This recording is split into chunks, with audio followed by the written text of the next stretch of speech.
राधे राधे महाराज जी, आपके चरणों में कोटि कोटि प्रणाम। महाराज जी, कर्म एवं भाग्य का जीवन में क्या असर है? कर्म शब्द तीनों कर्म से जुड़ता है। संचित कर्म, क्रियमाण कर्म और प्रारब्ध कर्म, तीन हैं। कर्म के दो विभाग हैं, सत्कर्म, असत्कर्म। दोनों प्रायः प्राणियों से होते ही रहते हैं। कुछ सत्कर्म होते हैं और कुछ असत्कर्म होते हैं। वही जन्म जन्मांतरों के कर्म जो इकट्ठा होते हैं उनको संचित कर्म कहते हैं।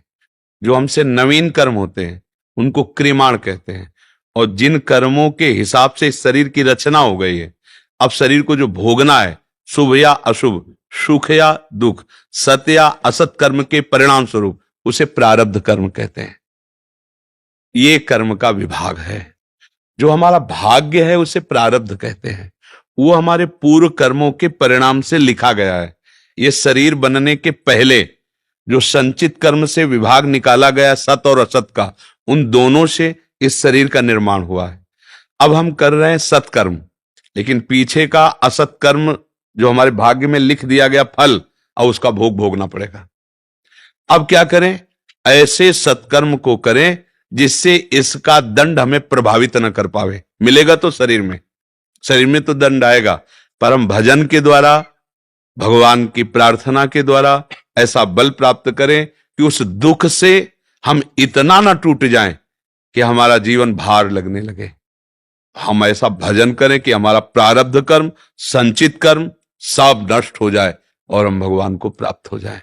भाग्य कोई खास बात नहीं है मनुष्य जन्म में।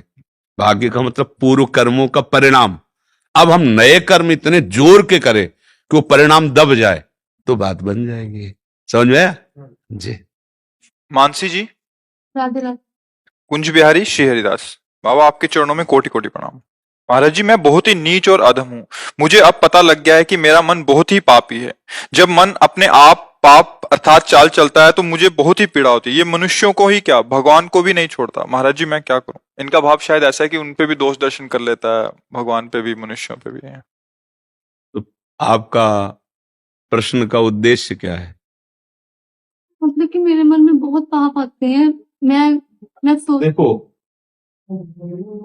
अगर आप साधन करना चाहते हो, परमार्थ की बात सुनना चाहते हो, तो हम आपको बतावें। और व्यवहार की बात है तो सबके मन की यही दशा है। कभी मन को थोड़े अच्छे कार्य अच्छे लगते हैं, कभी गंदे से गंदे कार्य में भी राजी हो जाता है। मन की जो तरंगे हैं ना, वो ऐसी हैं। कबहू मन रंग तुरंग चढ़े, कबहू मन सोच करे धन का, कबहू मन नारी प्यारी लगे, कबहू मन त्याग चले बन का। इसकी तो तरंगे चलती रहती हैं। और वो तरंगे कहीं और जगह से नहीं आई। हमने जो जो पकड़ाया इसे, वही वही इसमें भरा हुआ है। अब अगर हम परमार्थ में चलना चाहते हैं तो अब अगर हमारी बात समझ पाओ तो है, अगर आपको सत्संग का कुछ श्रवण से ज्ञान है, मन बुद्धि चित्त अहंकार ये करण है। अंतःकरण सुना है कभी शब्द ऐसे? कि हम बोलते चले जाएं ऊंची धरा की बात, तो आपको पकड़ में ना आवे तो फिर कैसे बात बनेगी? करण है अंतःकरण। करण माने होता है यंत्र, जिनके द्वारा क्रिया की जाती है। मन बुद्धि चित्त अहंकार ये चारों माया के द्वारा रचित हैं। हमारा जो स्वरूप है वो माया रचित नहीं है। हम भगवान के दिव्य अंश हैं। पर हम इसमें इतना तन्मय हो गए कि देखो जैसे निकलता है ना मेरा मन, ये तो कहने की बात है। मैं ही मन बन गया हूं। इतना प्रेम मन से होने हो गया है कि वो जो कह रहा है वो मैं स्वीकार करता हूं कि मैं ही कर रहा हूं। बस इस बात से थोड़ा अलग उपासक हो जाए तो साधना प्रारंभ हो जाए। मन का दृष्टा बनना है, मन नहीं बनना। मन आप नहीं है, मन आपका एक करण है। जैसे हाथ आप नहीं है, हाथ आपके शरीर का एक अंग है, आप थोड़ी शरीर है। अब ये शायद ज्ञान की बात समझ में आ रही कि नहीं आ रही? हाँ, अगर देख लो समझ में आ रही हो। पवित्र अंतःकरण, अब चूंकि प्रश्न ऐसे होते हैं कि वो अध्यात्म की धरा में ही पहुंचाए जा सकते हैं, तो जब तक हम इस मन से अपनापन रखेंगे तब तक ये हमें परास्त करेगा। और जब हम प्रभु से अपनापन करेंगे और मन पर निरीक्षण करेंगे, गलत बात फेंक रहा है, हमें इसकी नहीं सुनना है। मान लो आप हमको गलत सुनाते रहो, हम नहीं सुनेंगे। बैठे हम, आप कह रहे हो गलत करो चल के, हम नहीं करेंगे। पर वो हम तभी मानेंगे जब आप अलग हो, हम अलग है। अगर हम आप एक हो गए तो आपकी बात हमारी बात, हमारी बात आपकी बात। हमसे गलती यही जन्म जन्मांतरों से हो रही कि हम और मन एक हो गए हैं, तदात्म। अब वो जो कहता है वही हम करते हैं, और जो हमने किया वही उसके पास है।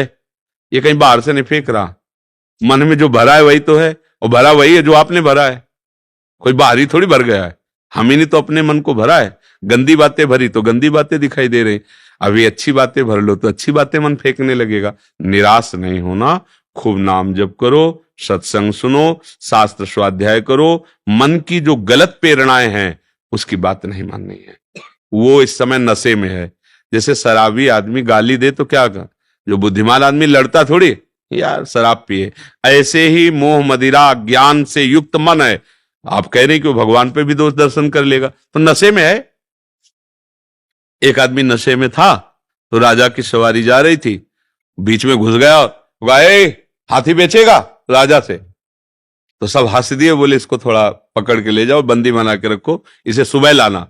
जब सुबह लाए, कहा क्यों रे, मेरा हाथी खरीदेगा? बोले हाथी खरीदने वाला तो उतर गया साहब। हाँ, तो ऐसे ही मन है ना, ये भगवान पे, गुरु पे, सब पर दोष दर्शन कर सकता है, क्योंकि नशे में है। इसका नशा उतारो, माया का नशा उतरेगा। राधा राधा राधा, खूब नाम, श्यामा प्यारी कुंज बिहारी, खूब रटो, अभी मन निर्मल होने लगेगा। निर्मल मन ही भगवान का स्वरूप है। जब मन निर्मल हो जाता है तो मन ही भगवान बन जाता है। इंद्रियाणाम मनश्चास्मि, भगवान कह रहे हैं इंद्रियों में मन मैं हूं। इसमें घबराने की जरूरत नहीं। घबरा इसलिए जाते हैं कि मन और अपने को एक मान लेते हैं, लगता है अब तो मन बुरा सोच रहा, अब तो हमारी दुर्गति होगी, अब तो मैं बहुत नीच हूं। नहीं नहीं नहीं, आप बिल्कुल अलग हैं। वो एक अलग डिपार्टमेंट है, आप अलग हैं। आपका वो यंत्र है, आप उसे बहुत सावधानी पूर्वक प्रयोग कीजिए, ठीक हो जाएगा। आपने गलत प्रयोग किया, उसमें गलत भरा हुआ है, वो बार बार फेंक रहा है। मन ऐसे ही एक अव्यक्त सीसी कैमरा है, वो सब कुछ नोट करता रहता है, और जब आप भजन में बैठोगे वही आपको दिखाना शुरू कर देता है। जन्म जन्मांतरों में आपने ये किया है, देखो, बस चुप रहो, भजन चल रहा है, वो नष्ट हो जाएगा।